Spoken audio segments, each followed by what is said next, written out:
Hey everybody, it's James here from the Sawyer Family Reviews channel, and we just keep on rolling on with these DC Collectibles animated reviews. Today we're taking a look at figure number 5, the Joker.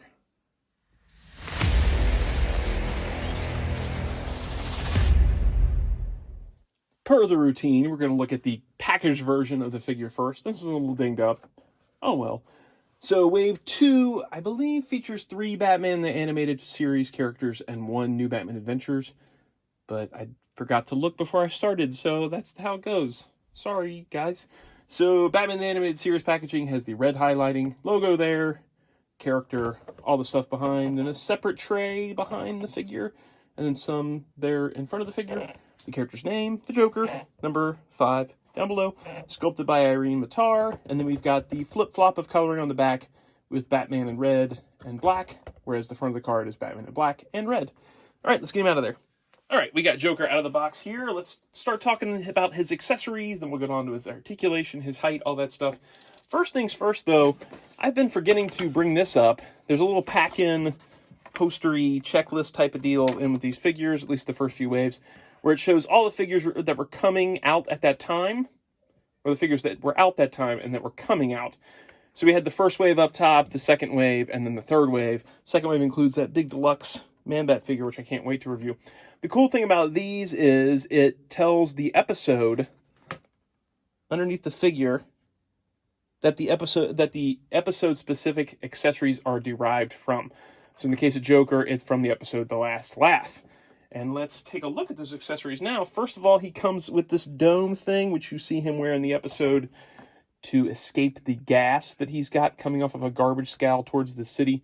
And that just, you twist it on, so the opening is sort of oval shaped. See, now I'm not twisting it to take it off. What am I doing? It's sort of oval shaped. So you want to go with the oval around the head and then turn it so that it fits onto the character. And it's got these 2 little yellow paint apps. Those go towards the front. And I guess that's where he's like filtering the air or whatever. The nice thing about it is if you do it right, if you do the little twist feature type of thing as you're taking it off, there's no like parts where you feel like you're going to scratch off paint or something on the side of the head. Next up is the necklace that he stole at the beginning of the episode where he says, "Who says crime doesn't pay? Who says crime doesn't pay?" And then next up is the telescope he used in the episode. It's got a little light blue paint app in the front of it. It's all one solid piece. It does not like telescope down on into itself. He's got the little tiny blue comb. He used a comb at the beginning of the episode to fix his hair. I thought it was gray in the episode, but I could be wrong. It's been a long time.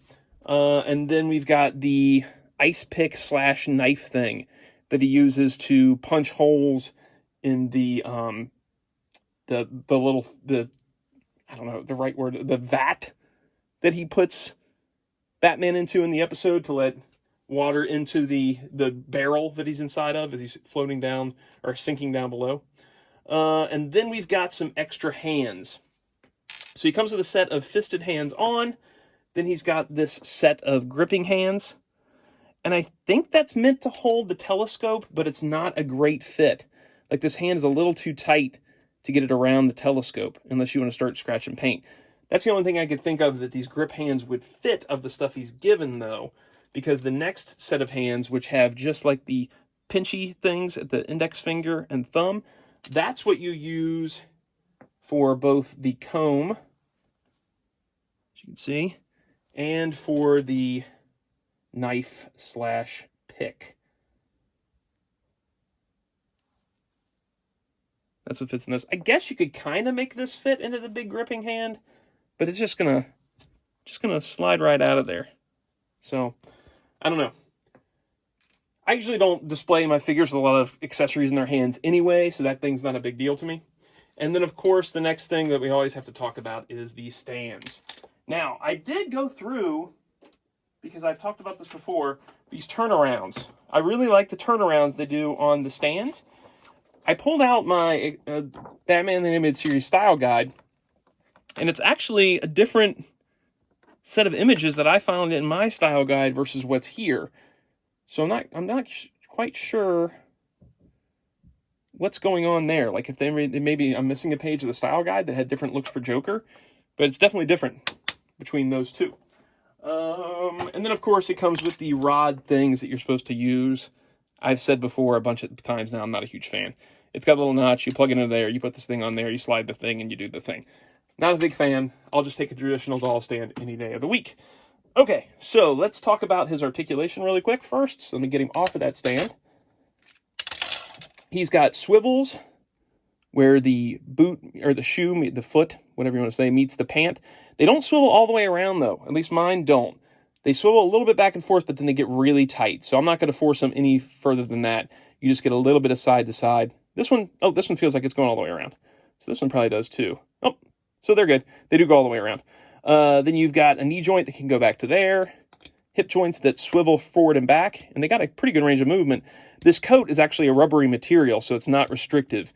If this was a hard plastic, you'd get to about here and you'd have to stop. But it's rubbery, so you can go all the way back. And then they hinge out to there. He does have a waist swivel that swivels around. He's got shoulders that hinge out to there. And then they swivel around. But again, they're a little restricted by this rubbery coat. But like I said, it is rubbery. So you're not completely stuck with the way you're going all the way around. Arms that rotate at the elbow. And then they hinge up and down. Then we've got rotation where the hands plug in. And then they hinge in and out.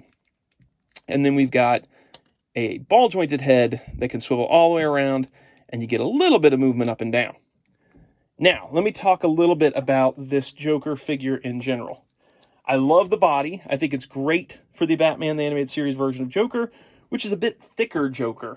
In the new Batman Adventures, he gets skinnier.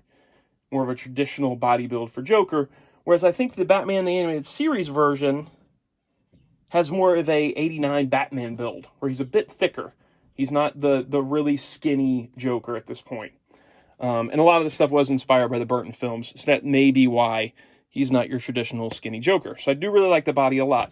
The face sculpt is good. Let me get close in on this. It's good, but there's something off about it. I think it's because there's almost too much room between his upper lip and his nose, where his nose should come down a bit more. That's throwing it off. And the eyes just aren't menacing enough. He's also sculpted in this white plastic instead of painted, so the nose almost gets kind of lost. There's no lines or definition to it. It just kind of blends in and gets sort of lost. I think that this Joker head is probably the weakest one they did. They did the Joker's Expressions pack, which has a bunch of different options for Joker. And then they did the Adventures Continue Joker, which uses one of those head sculpts. And this, to me, is way, way better than this. Because you can see, like, his nose comes down over his teeth. There's more definition to the eyes. They're larger and more expressive. I think overall, this head is way better than the original release head. The body's the same, other than the paint scheme. They get that cell shading in the Adventures Continue. But it's night and day between these two head sculpts.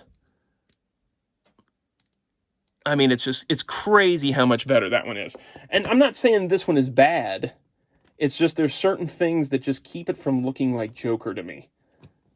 And this one just nails it all the way. But that being said, this was, at the time, the only option we had before the Expressions pack and before the Adventures Continue. And at the time, I was quite happy with it overall. Even with my slight gripes aside, it was pretty darn decent. The size is really nice on him, too. He stands almost exactly at 6 inches at the top of his hair. So when he's compared to the Batman animated Batman, the heights line up pretty well. Okay, I think that's everything on him, right? We talked about the articulation, we talked about the body, we talked about the accessories. Yeah, I think that about covers it. So this is another one down. Now that we're finished up with him, we move on to Robin. And then when we get past that, we get on to Man-Bat, which I'm really excited about checking out Man-Bat. If you enjoy the videos, please click like, subscribe, notify. Stick with me on the journey as I review all the DC Collectibles animated stuff. Talk to you guys next time.